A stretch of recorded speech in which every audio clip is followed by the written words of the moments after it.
Alhamdulillah pemirsa, masih ketemu dengan Syuk Mansur, itu tandanya kita masih pada hidup. Masih sempat kita beristighfar dan berterima kasih kepada Allah, kita sudah dikasih masalah. Dengan masalah kita menjadi kuat. Sesuai dengan janji saya di segmen sebelumnya, kita akan bercerita membahas tentang apa yang disebut dengan masalah dan karunia. Insya Allah ketika saya memakai tolak ukur ini, hati saya menjadi tenang pemirsa. Tenang, adem, kalem gitu. Nggak ada worry-nya, nggak ada takutnya. Sebab apa? Ukurannya masalah itu adalah kalau Anda lupa sama Allah. Nih ukurannya, kriterianya, alat ukurnya. Lalu disebut masalah itu adalah kalau Anda jauh dari Allah. Maka yang disebut dengan kebalikannya adalah kalau Anda ingat dengan Allah, ingat kepada Allah, dan Anda dekat dengan Allah. Hanya ini yang disebut dengan masalah. Hanya ini yang kemudian disebut dengan karunia. Surat Thaha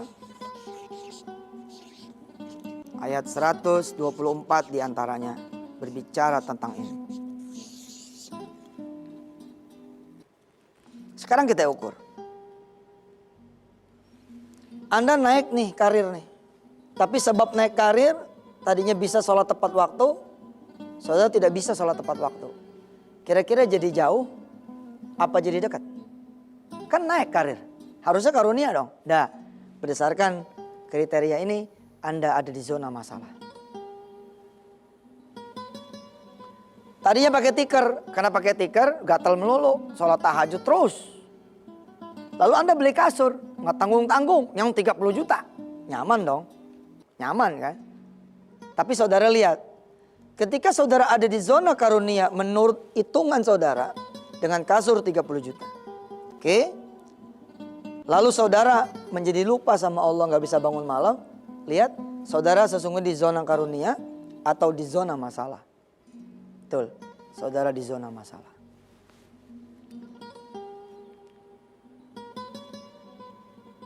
Saudara, mobil hilang. Lalu saudara menyebut Allah Subhanahu wa Ta'ala. Dan saudara beristighfar. Saudara minta ampun sama Allah. Ya Allah, maafin saya, ya Allah. Maafin saya. Minggu kemarin saya bawa perempuan yang bukan muhrim saya, ya Allah. Minggu kemarin saya bawa perempuan yang bukan istri saya. Maafin saya, ya Allah. Saudara bisa minta ampun. Saudara bisa minta maaf. Saudara bisa beristighfar.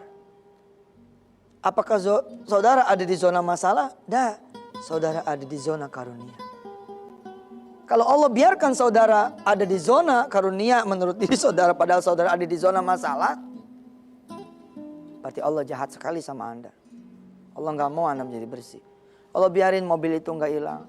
Akhirnya perempuannya berganti lagi menjadi 2, menjadi 3, menjadi 4, menjadi 5. Subhanallah, nggak selamat. Kalau digecek di dunia, saudara itu malah harusnya beruntung.